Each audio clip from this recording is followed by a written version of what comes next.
Polaris and Silent Planet and Thornhill and Paledusk on the same lineup was a great starting point, and I was so excited for the gig. I'm going to recap each of the bands, their sets, and how the night went. So to start with, Paledusk were the first on.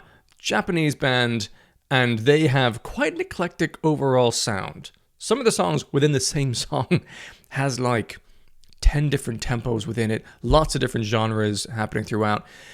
They came on the stage full throttle. They opened with this almost hinted live version of Lose Yourself by Eminem, but quickly went into one of their own songs.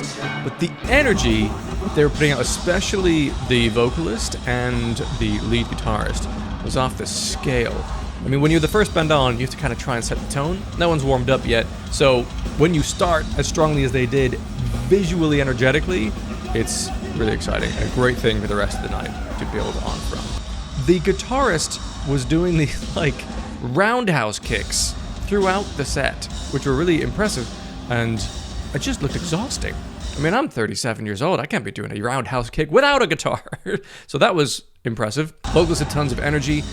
All of them actually did a great job. The drummer was really tight, especially because the songs are quite varied, as I said. The tempo kept changing, but he kept everyone on track, and it was great. They didn't seem to have a bassist, so I guess there was a lot that was going on through the backing track in terms of synth sounds and other bits and pieces, and I presume bass, unless one of the guitarists had a kind of bass effects pedal. Not sure, but that was interesting. At times, depending on the moment of the song, the mix was all right, but for the most part, there's such a wall of sound that comes from him, and it's quite fast-paced, that the mix was quite tricky to try and display everything that they were doing in a clear kind of way.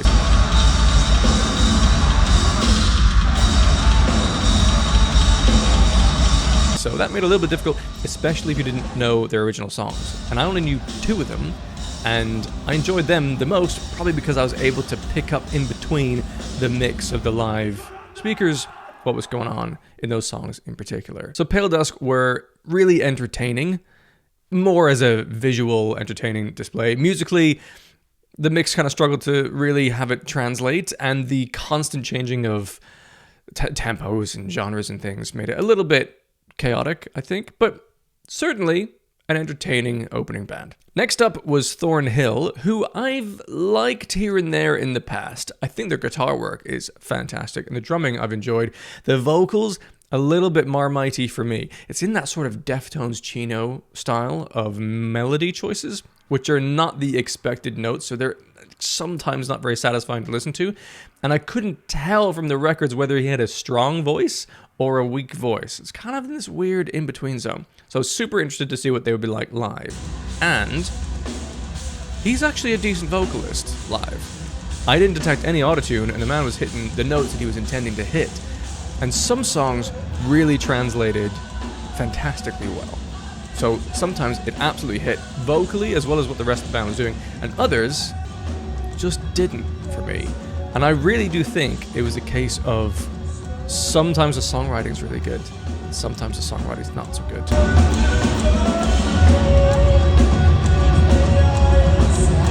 In my opinion.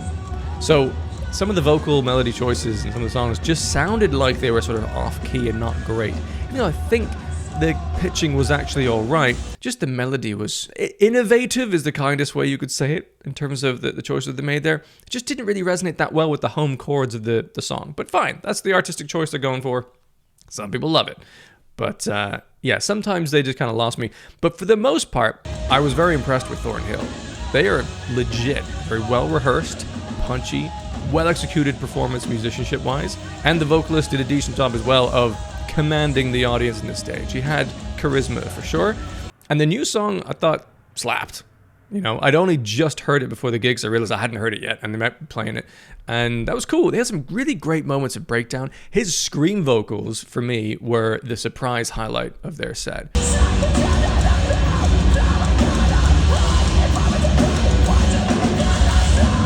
Really great scream vocals when he would do them, and he had some incredible low growls that he did and sustained. It was fucking really cool.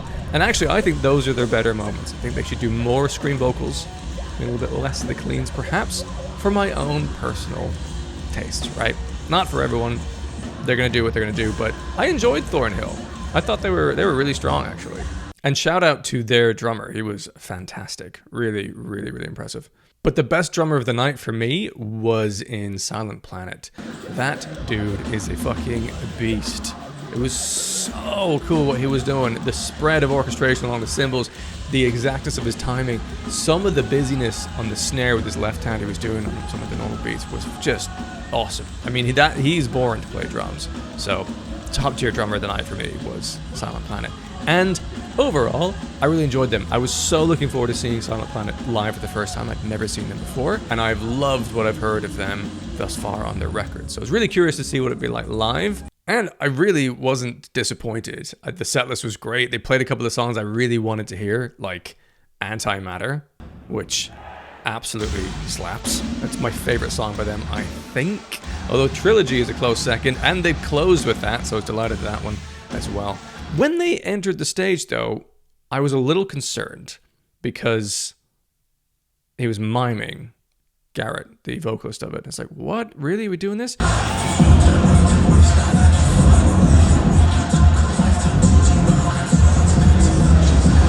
However, it was just for the kind of whispered vocal starting point of the opening track. Which actually, if you think about whispering vocals through a microphone while there's loud guitars and the rest at the same time, it's probably not going to carry through the mic very well. So I understand the choice of having that be part of the backing track so you can actually get that to punch through. If lyrically you really want everyone to hear that bit. That's fine. So as soon as the whisper stuff was done, from then on it was live mic until I guess the second verse when the whisper bit came back. But at first I was quite surprised that there was some miming going on, but it was momentary. And in terms of the vocals, generally, the scream vocals were the absolute standout from Garrett. They were varied at times, very low gutturals, I really enjoyed. But overall, the intensity and power and the control that he had to allow himself to do, I mean, he could have done 3 or 4 hours, but it seems like the way he produced that sound in a very calm, but also kind of visually cool and intense way was impressive.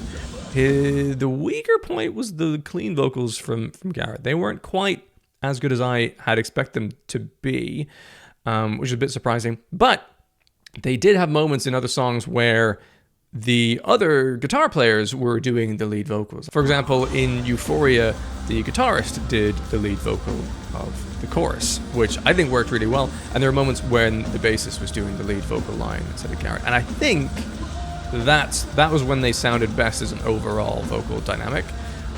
Yeah, Garrett, scream vocals, off the charts. Cleans. The other guys, I think, were the better ones. There were only like 1 or 2 songs of their set that I wasn't super familiar with. There was one that was almost kind of had like a spoken word beat poem moment in it, and there was another time transitioning between songs where Garrett was doing a kind of emotive poem kind of delivery, and they lost me a little bit on those moments. It just doesn't really connect with me, but everything else I thoroughly enjoyed. They had plenty of energy, they commanded the stage well, they performed excellently, and the drummer was fucking amazing to watch. And I really enjoyed the set list, and closing on Trilogy was fucking dope. So I was delighted to finally see Silent Planet live. Very, very good overall. And then it was time for the headliner. Well, almost. Before they came on, they played through the speakers, Tears Don't Fall by Bullet for My Valentine, and the entire crowd sung the chorus like gloriously.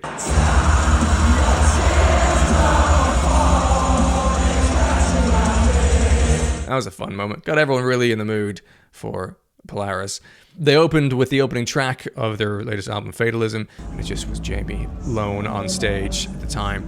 And then the rest of the band comes in, and they launch into the whole song. And it was super exciting. Obviously, they're the headline band. That's what everyone is here looking forward to seeing. I've seen them before at a few different venues. Like I've seen them supporting Architects at Wembley Arena. I've seen them headlining a gig in London. It's called like the Boston Music Box or something. I can't remember what it's called. But it's a smallish venue, maybe 500 to 700 people in that one. I saw them at the main stage at Download Festival. So I've seen them command all kinds of sizes of stages.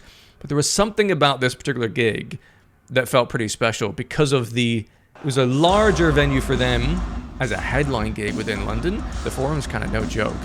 And it was the first time, obviously, them playing London since the Fatalism album, which was a fantastic album, really well received, and there was a lot of excitement you could feel for this particular gig. And they did not disappoint. The set list was fucking fantastic. And all the delivery was brilliantly done. The stand-in guitarist, who's replacing the parts that Ryan Sue would have done, was fucking phenomenal. Didn't hit a single wrong note. Nailed each of the solos that you had to do. Had a good vibe. Wasn't trying to command the stage, being like, hey, look at me. He was more like, I'm part of this, but I'm also supporting. Like, he actually perfectly balanced his role within the band. Like, for the solos, guitar solos, he would go to the front, stand on a box, and go, here's the solo, and they kind of walk away. He seemed very humble, but fucking brilliant. I really liked the lighting that they had for drummer Daniel. There were moments when he was just hammering through the toms, and this, like, almost like a cage of white strobe lights were looking at him. And that was pretty badass. There were some great moments between songs where Jamie was talking to the crowd, letting everyone know how much this gig meant to them, how much the album reception has meant to them. And of course, there was a moment when everyone reflected on the loss of Ryan. And someone who should be here tonight is none, who was a part of making this record.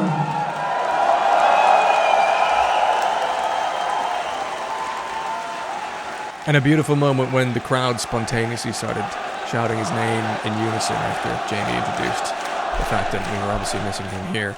It felt so strange to be witnessing a band getting better, getting bigger, getting more successful, in part because of an album that Ryan was involved in creating, and yet he wasn't there to see or experience that gig and everything that was happening. It was quite an odd thing to sort of wrap your head around. And clearly it was difficult for the band as well. Like Jamie, during the song, after talking about Ryan, struggled vocally to get through some of the parts because of the emotions that he was feeling. So yeah, it was pretty intense at times. And really for the rest of the set after that moment, you could feel the intensity of it all. And well done to Polaris for shouldering all of that emotional weight as they then went, okay, we have a show to perform and we also want to honor, but live in the moment. It was this, massive emotive atmosphere from then on, really. Great set list for me. There's been times in the past where I've seen Polaris play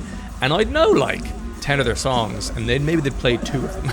So this one, because they mostly played Fatalism, which I know well, I knew a bunch of the songs in the set list, which was really satisfying. The sound was great for them. The mix I thought was fantastic. Everyone performed brilliantly. It was so solid. They just absolutely ripped through some great songs. Once they finished their set and walked off stage, everyone in the room knew that they hadn't played The Remedy yet, and surely they're going to play The Remedy. So on they come again, and they played a different song.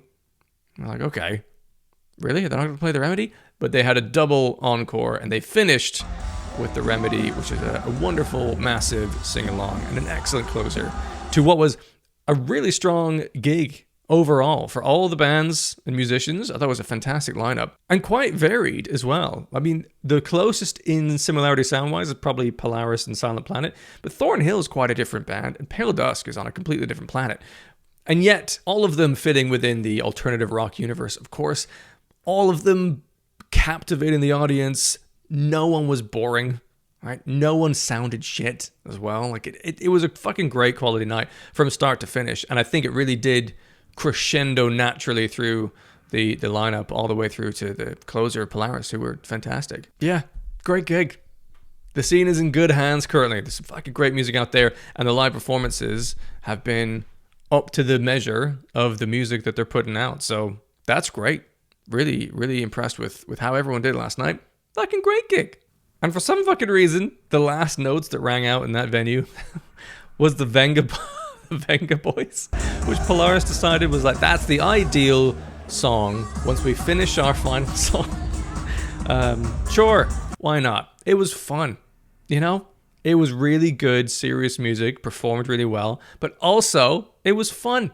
And surely that is equally the point. Loved it. Great gig.